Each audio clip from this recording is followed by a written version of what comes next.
Hello, thank you for spending an hour with us today to learn about negotiations.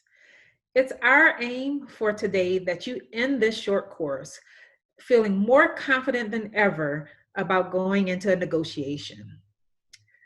I'll begin by introducing myself. I'm Kelly Nash, Associate Professor of Physics and Associate Dean for Faculty Affairs at UTSA within the College of Sciences. Just to give you a little bit more information about who I am and before we go into the negotiation and my experience with negotiations, I have been doing workshops such as these for the last 3 years, mostly through the American Physical Society in a program called the Professional Development Skills for Women series. And so I'm happy to be here to share a little bit about me today. So I like to tell everyone, here's what my parents think that I do. They think I'm a physicist and I scramble equations like E equals MC squared on the board all day. My friends think I'm a rock star astronaut. And so, that's pretty cool, but I'm not an astronaut. Society thinks I just smash atoms all day, right?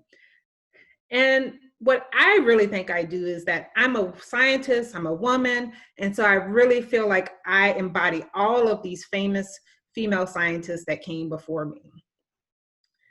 But unfortunately, in fact, what I do all day is that I send emails, I write papers, I write grants, I do awesome research. But what I really love to do is spend time in the lab doing research with all of my students.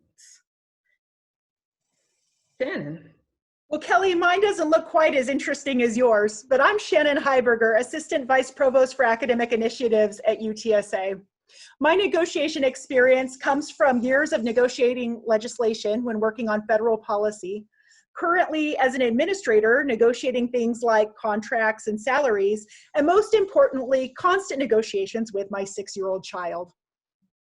So we're happy that you have joined us today, and we ask you to join in. There will be some interactive prompts here, and we really want you to start to think about your negotiations that you've done in the past and any negotiations that you may have in the future. As a warm-up, we encourage you to press pause on this video and take a moment to reflect on the following 3 questions. If you'd like to share your answers with others taking this course, use the QR code. Negotiation happens everywhere, in our work lives and in our home lives. The types of things we negotiate for on a daily basis are requesting new things, like if you're getting a new job and negotiating your salary, asking for things to change, like if you'd like a bigger office, or deciding responsibilities, like who's going to wash the dishes tonight. It's important when you're negotiating to really set clear goals and keep your eyes set on those goals. Don't let fear and ego get to you and distract you. Equally, don't internalize the other person's behavior. You're going to run into all different types of negotiators, and it's very important to not let their behavior distract you from focusing on that goal of what is and is not important to you. So as Shannon stated, negotiation is everywhere, and one of the major places that we have a negotiation in our lives is when we negotiate for salary.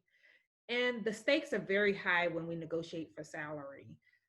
Here's an example. For those people that negotiate very early in their careers, from the start of their careers, they can impact their lifetime earnings by nearly $1 million. So let's imagine you're age 22, you may be fresh out of college, and let's say that you begin that initial negotiation. And through the years, you begin to negotiate and receive raises. What you will ultimately see is that starting off with a differential for those that didn't negotiate versus those that did negotiate, that the lifetime earnings can increase dramatically, and that can amount to a loss of about $2 million in salary. And so what we like to say that this is often a one-time negotiation that you get in at the start of your career, and so it's important to do that up front. It's also important for us to know a little bit about research, that there are things such as pay gaps, and this can be based on gender, race, and ethnicity. Some of the data presented here comes from the U.S. Census Bureau, and we know overall that women earn about 82 cents for every dollar of white men, and this varies based on the demographic. And so, for example, Latino women are more lowly paid out of all of the demographics. When we look at research on pay gaps by race and ethnicity, for example, we see there are some varying differences among men and women based on race and ethnicity. So, for example, Black men are paid less than white women. Asian men are often paid on average more than white males and are the highest paid demographic. And even Latino, Hispanic women and men are paid more lowly in all of these, amongst all of the demographics. From my own personal experience of being in academia, one of the trends we also are observing are in first generation students. These are students that are the first in their family to attend college and to graduate with a bachelor's degree. And so a national survey was conducted in 2017 by the National Association of Colleges and Employers. And they found that even 10 years after employment, that there was a wage gap between first generation students and their peers who were non-first generation. Their starting salary tended to be about 12% below the starting salary of these non-first generation students. And so we start to think about, is this something having to do with them being first generation? And in fact, it may be because there's a perception. First generation compared to non-first generation students slightly differ. The majority of first generation students expect to have a salary of about $25,000 to $50,000 versus a non-first generation student. They expect to have a higher starting range, and this difference is about $5,000. And so this may account for that 12% difference in salaries and even that pay gap persisting after 10 years. It may be that first generation students just value themselves lower. So now that we know a little bit about pay gaps among different demographics, let's talk about how do we address these pay gaps before we go into negotiation. One thing is you want to make sure that you understand that pay gaps exist in general. And so you should on your own do some deep research on pay gaps before you start a negotiation, particularly around the area of salaries. Our goal that we want you to leave here with today is that to know that we believe that you should have pay equity for equal work. And so that's central, but unfortunately, based on the data that was presented, that's not always the case. And so negotiation is an important step that can help you close this gap.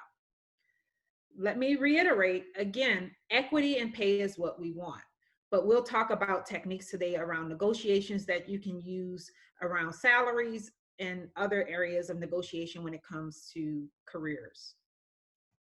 Kelly and I are going to tell you about some techniques, including some tips and tricks to make you a more confident negotiator. We'll talk about how preparation is key, going in ahead of a negotiation and identifying what your goals are. What exactly do you want? What do you need? And with what priority? We'll talk about the importance of empathy. When someone is behaving in an unexpected way in a negotiation, asking yourself, why would a reasonable, rational, and decent person do this? And more on strategy. If you've never heard the words ZOPA and BATNA before, you'll know what they are by the end of this course. And we'll also talk about your presence, how you can go into a negotiation looking as confident as you feel.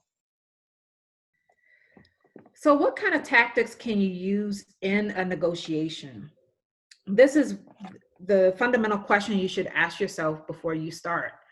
One of the things is that you want to make a very intentional plan for yourself. You want to begin by establishing your priorities over all of the issues.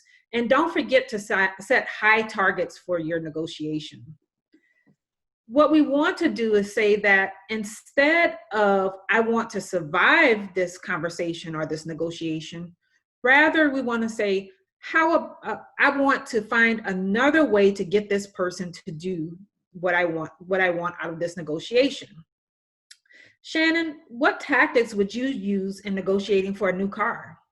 Let's start with some bad examples first. Oh, I can't wait until this negotiation is over with. I'm going to talk really, really fast, and I'll just feel better when it's over, no matter how it goes. How about an example of a winning mindset in a negotiation? I'm going to prepare and strategize, and I'm going to find a way to go in and get what I want. So brainstorming tactics often needs prompting, right? And so I gave Shannon, asked her a few questions. In this case, what would she do for to get a price of a car? I was very specific to negotiate for a price of a car, but you need a strategy to help you develop what those tactics are. And one method that we use is something called BATNA, which is the best alternative to a negotiating agreement. You can ask yourself 4 fundamental questions before you go into a negotiation. What must you have? What can you live without? What can you ask for instead? And at what point do you walk away? Shannon, let's replay that car negotiation scenario. And so how would you use BATNA in that scenario? Well, Kelly, I really need to buy a car, but my absolute maximum budget for it is $20,000. However, if I need to, I could settle for a slightly used car. Maybe I could forego some of the built-in features, and if I really, really have to, I could trade in my truck.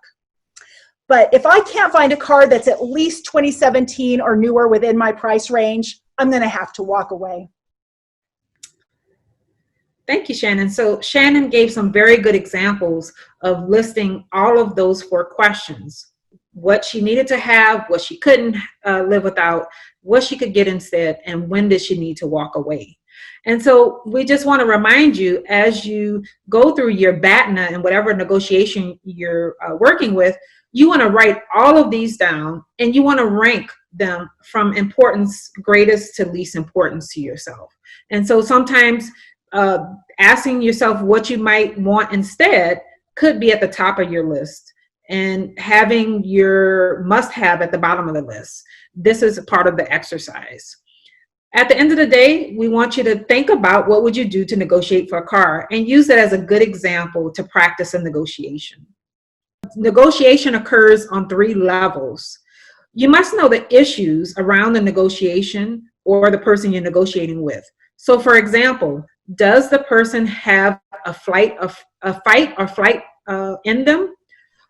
When you approach them in a negotiation, they just may back down right away and you don't achieve the negotiation.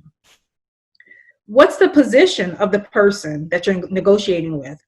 You ask yourself, do they have the power to grant you your ask in the negotiation? And then finally, you want to think about the interests or needs of the person you're negotiating with. You have to think about, what does your request entail? Does it cost money? Because remember, cost equals to the value of the person. And so you want to make sure that you have a clear understanding of that. And overall, what you want to do is expect that there's going to be some give and take on both sides of the negotiation. So we're going to demonstrate a little scenario here, and Shannon and I are going to talk about a canoe that we do the canoe exercise. Hi, you must be Shannon. Hi, nice to meet you, Kelly. So this is the canoe that I have for sale. We're asking $200 for it. Well, Shannon, it's awfully beat up, and I've seen cheaper ones elsewhere. How about I give you $150 for it? That's as high as I can go.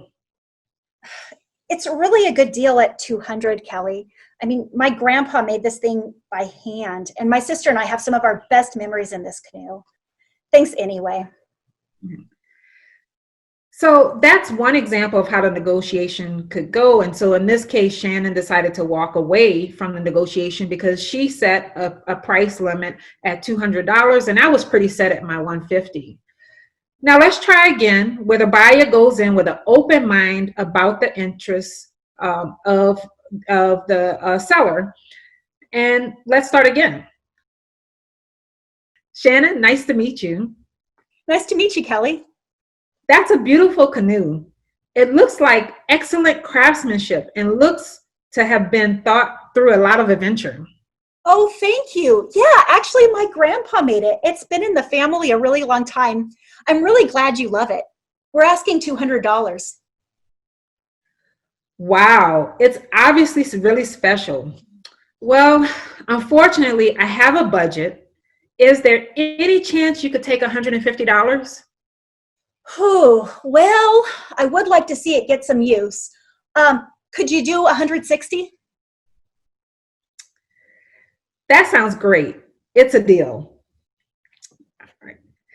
So here's a clear example and the second example where we started to, as the buyer, I started to consider Shannon's position and her tie to her grandfather's fabrication of this canoe, and really tried to meet her interests and think about what was in my best interest. And we ended up in a compromise.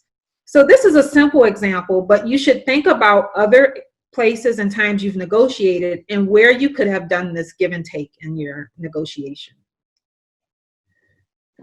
Next, we want to talk about your presence in a negotiation.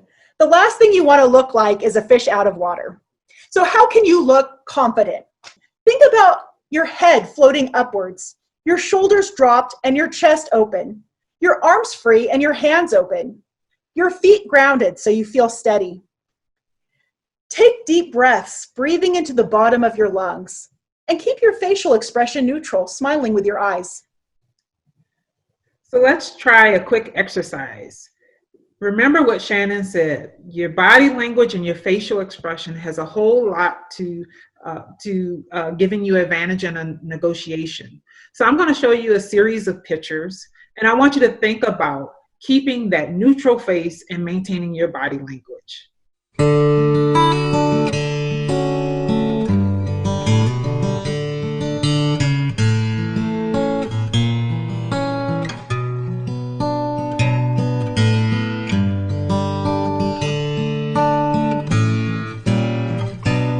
As you can see, there were some pretty strange pictures there. And so what you want to remember is the person that you're negotiating with may throw you off guard by their facial expressions, their body language, their reaction. And it's your role in a negotiation to stay cool and calm and not to be that fish out of water. So when it comes to communication in a negotiation, your communication skills will leave a major impression on the person that you're negotiating with. Remember, negotiations can happen one-on-one, they can happen in a meeting, or even your communications skills that you use in a seminar. People will remember very little of what you say, but how you said it. So here are a few tips to help you out. You want to first stick to just a few takeaways. 1 to 2 for a meeting, no more than 3 when you're giving a talk or a seminar. You want to speak clearly. Make sure that you articulate your words. You want to remember to make eye contact. And for some people, this is intimidating. A great idea to avoid looking at someone directly in the eye is to look at either their nose or, even better, look at their mouth. The perception will be that you're looking in their eyes. And looking at their mouth in particular will help reinforce the listening skills you should be doing in a negotiation. You want to watch out for qualifiers. Qualifiers and intensifiers are words or phrases that are added to another word to modify its meaning, often by limiting the meaning of that word. So Shannon, give us an example of a qualifier. I'm somewhat qualified for your position. So here, somewhat is the qualifier. And so it alters the meaning of qualified. So Shannon, how can you say this better? I'm very qualified for your position. And so now very complements the qualified. It means she does have the skill, whereas somewhat questions whether or not she's skilled. Shannon, let's give this one more try. How can you make this even better? I am certainly qualified for your position. All right. Awesome. Qualifiers can play an important role in discussions. They're giving others clues about how confident you feel about the information you're presenting. But excessive use of qualifiers can make you sound unsure. So make sure you're using them just in the right balance. Another area that you want to avoid in your communication and negotiation is the use of uptalk. No uptalk. Uptalk basically is when you give a statement, but you end it sounding like a question. Shannon, you want to share an example with us? I'm certainly qualified for your position. Great. example, Shannon. So as you heard, Shannon ended her sentence with kind of a question mark at the end. What she was trying to do was give us a statement and not a question. There are other things you want to do and you want to avoid. So don't touch your hair or your face. And the other piece is that you want to make sure that you rehearse to see if you have any verbal tics like us and ums and likes. These make you seem less confident and qualified. Other exercises that you may want to try is to practice to hear your voice and to make sure that you are speaking clearly. A great way to do this is to actually cuff your hands behind your ears and actually listen to the sound of your voice. This gives you great confidence in practicing and before you go into the negotiation. So the long story short here is that when we're communicating in a negotiation, what we want to do is make sure that we shorten our sentences. We want to land those 1 to 2 points that we've generated. We want to use silence in between, take pauses, eliminate those qualifiers, and finally, we want to articulate our words. But most importantly, what you want to do is make sure that you breathe. Taking deep breaths and taking that moment of silence helps you to complete your sentences in a clear, legible manner. Let's discuss now some more techniques that will help you in your negotiation. We'll take a deep dive into BATNA. BATNA, again, is the best alternative to a negotiated agreement. When you develop your BATNA in a negotiation, remember you're going to list and evaluate your alternatives. So ask yourself those 4 questions that we stated earlier. What must you have? What can't you live without? And thinking about what moment you will walk away. Have a bottom line, right? And focus on your goals of your BATNA. And don't forget to list all of your alternatives. We want to come up with a deal and not leave with a no deal in the negotiation. Let's go back to that canoe example. So Kelly, who wanted to buy the canoe from me, happened to know that she could find another canoe on Craigslist for $150, but she really wanted an antique canoe, and they're hard to find at this price. Kelly also happened to be the owner of 2 kayaks, so she could easily wait until next spring to buy a canoe if she needed to. I, on the other hand, had inherited this canoe, but I don't have a garage, so it's taking up half of my living room, making me motivated to sell it quickly. However, I just received an email from another prospective buyer, but this canoe is very sentimental to me, so I only wanted to sell it to someone who would appreciate its history. Otherwise, I'd pretty much let it sit in my living room forever. Great, thanks, Shannon. So what Shannon has detailed for us is the perspective of the buyer and the seller. And she's listed out the BATNA for each party.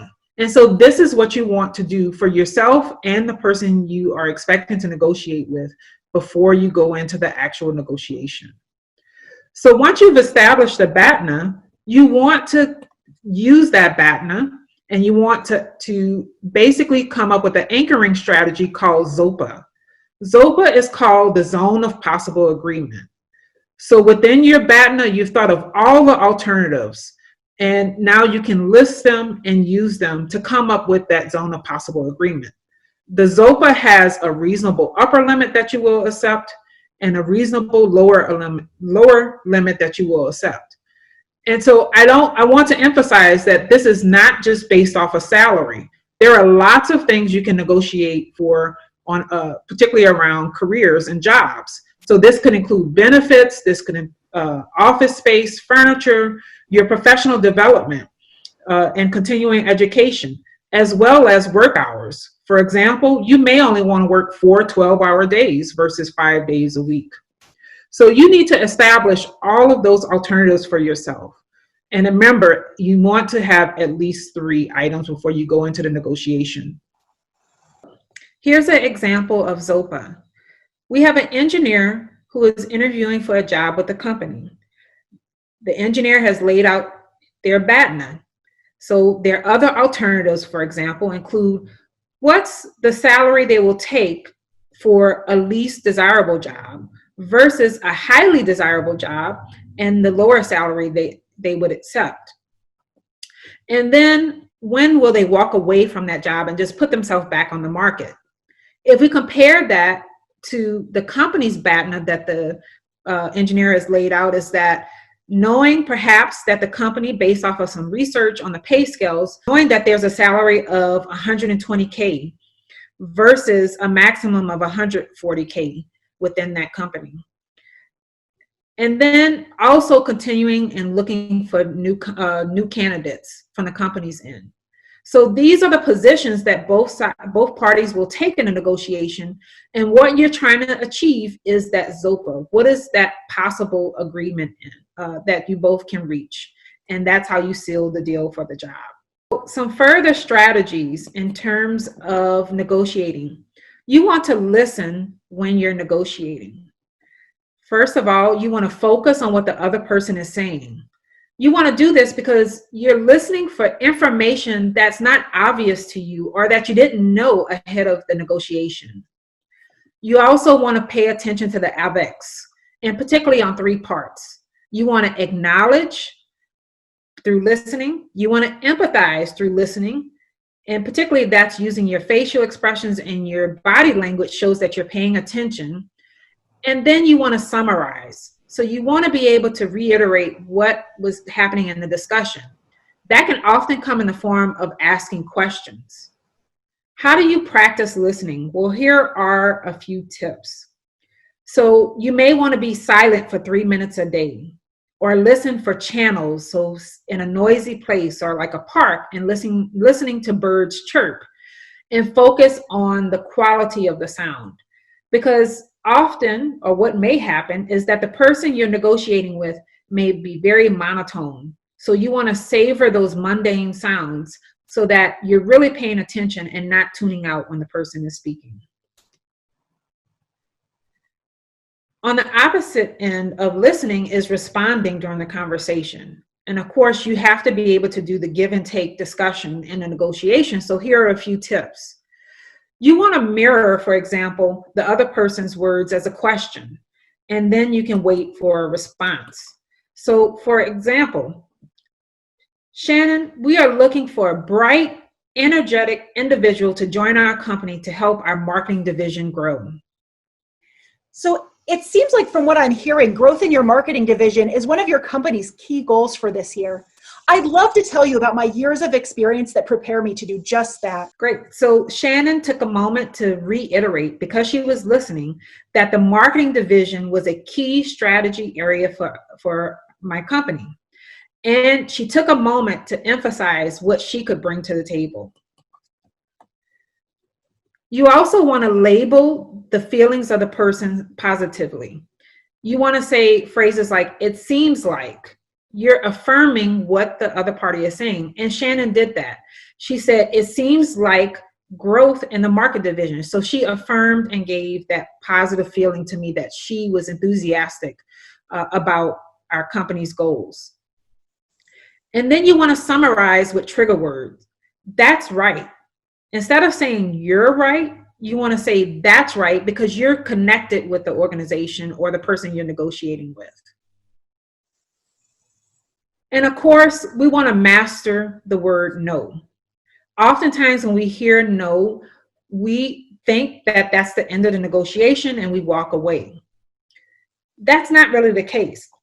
A lot of people say no as a way to protect themselves, or if it's a mechanism when they're negotiating. And you shouldn't view it as the final decision. In fact, no can mean different things. It could mean that the person is feeling uncomfortable in the negotiation, and so you need to adapt to that strategy. It could be that there's something else that the person wants, or it could simply mean that they need more information before they can get to that yes. In the end, the take-home message is don't take no as an ending in a negotiation. Let's put everything together in what we discussed today. So when you head into your next negotiation, what you want to remember is that you set the right tone.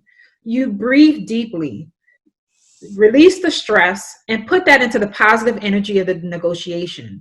And so we gave you some excellent tips on your presence and your communication skills.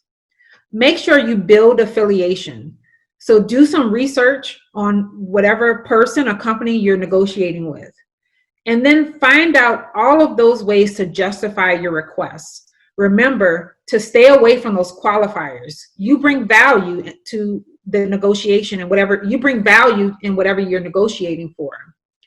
Focus on your targets. Remember to set your goals high in a negotiation and remain firm on them. But you also have to know when you need to walk away from a negotiation because you're not meeting those goals that you set. Don't let yourself feel rushed in a negotiation. Take your time. We say go to the balcony, right? The balcony is the place where you take a deep breath, you release, and you remain calm in the negotiation. Remember, you're bringing something to the table so you can solve the problem of the organization. So reinforce your value. Remember, in the end, you want to close the deal. And how do you close the deal? By practicing. So don't forget to practice, practice, practice. Well, thank you so much for taking some time to join us today. We hope you already feel a bit more confident as a negotiator. We are going to share with you some other reading that you might want to do to learn more. In the meantime, please go to the exercise that we attached to this course as a supplement. Use it to practice thinking through a negotiation in your life, either that happened or that you imagine could happen in the future, and submit that to gps@utsa.edu. We hope you enjoyed this course, and thank you again.